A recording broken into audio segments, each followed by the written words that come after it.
راهم قبلوا يا ابن أمه راهم قبلوا يا ابن أمه.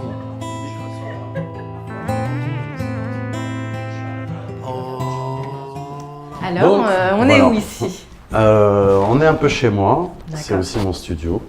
C'est là où voilà, les premières idées arrivent ici. Par exemple, ton dernier album, El Oui. Morjan, c'est Oui. ça? C'est ici que tu as un peu réfléchi à tout ça?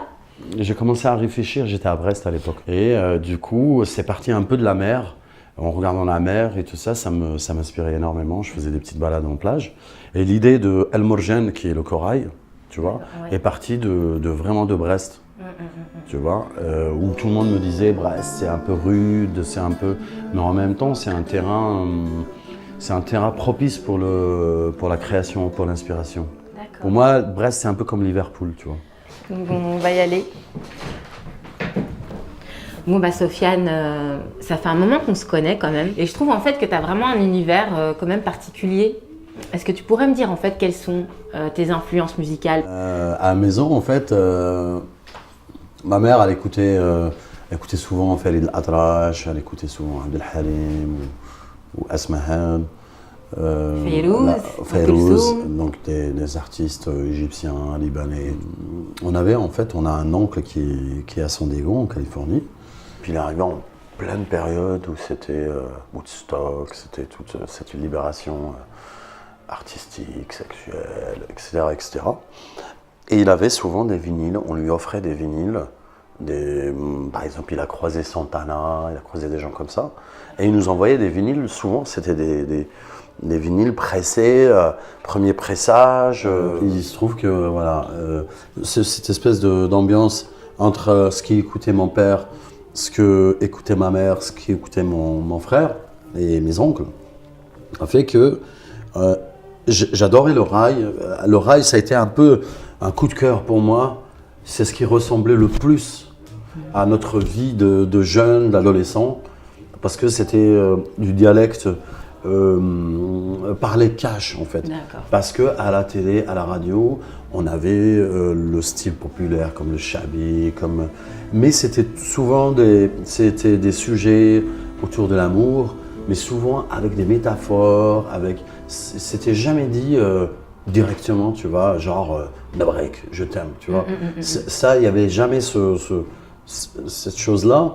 Et le rail pouvait se permettre ça. Alors ça faisait un peu vulgaire pour certaines castes de l'Algérie. Pour eux, c'était un peu vulgaire, tout ça. Oui. Alors que c'était le langage de la rue, de Populaire, tout le monde, ouais. populaire.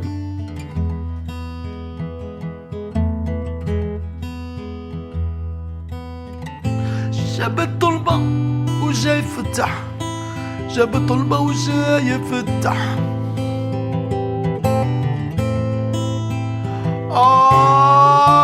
جاب الطلبة وجاي يفتح صاب الشين عداوها صاب الشين عطاوها.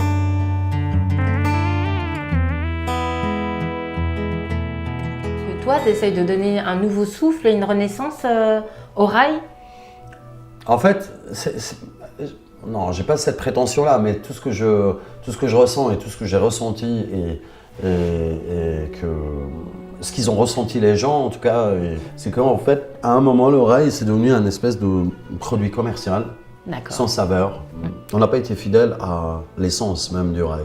C'est-à-dire qu'est-ce que ça veut dire, qu'est-ce que ça raconte. Et c'est devenu juste un espèce de produit de consommation. Et quand je dis c'était un peu vers la fin, pour moi, cette vache à lait a été un peu épuisée, quoi.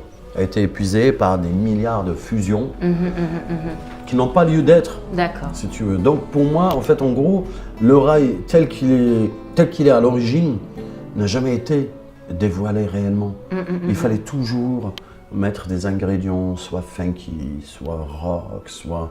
Comme si cette musique-là n'était pas capable... De vivre seule, enfin d'exister par elle-même. Oui, tout comme le reggae, ou tout comme la bossa nova, ou tout comme... C'est des musiques...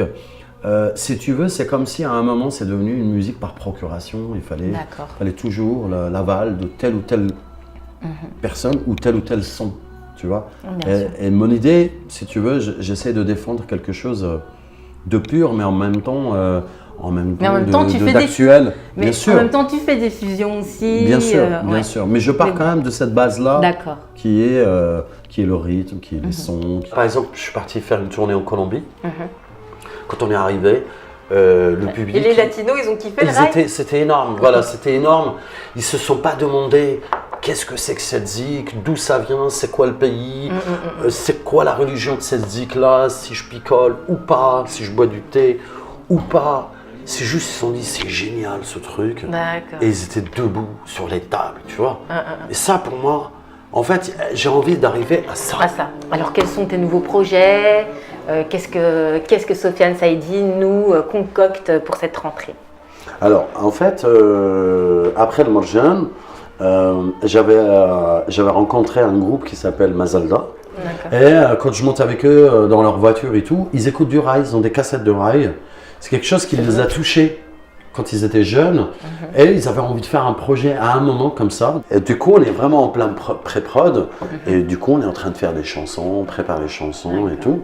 Et ce sera quand plus ou moins ça, tu penses? Normalement, novembre. Novembre. Ok. Et puis, avec une sortie fin mars. D'un EP ou d'un... Non, d'un album. D'un album. Ok. Sortie un peu internationale, avec génial. tournée, tout ça. Bon. Donc vraiment content. Quoi, On viendra te voir alors. Avec plaisir. Bon, en tout cas, Sofiane, merci de nous avoir accueillis chez toi. Et c'était un entretien Merci très à vous. agréable. Merci à vous. ستة سبعة يصبحوا يا ويلي يا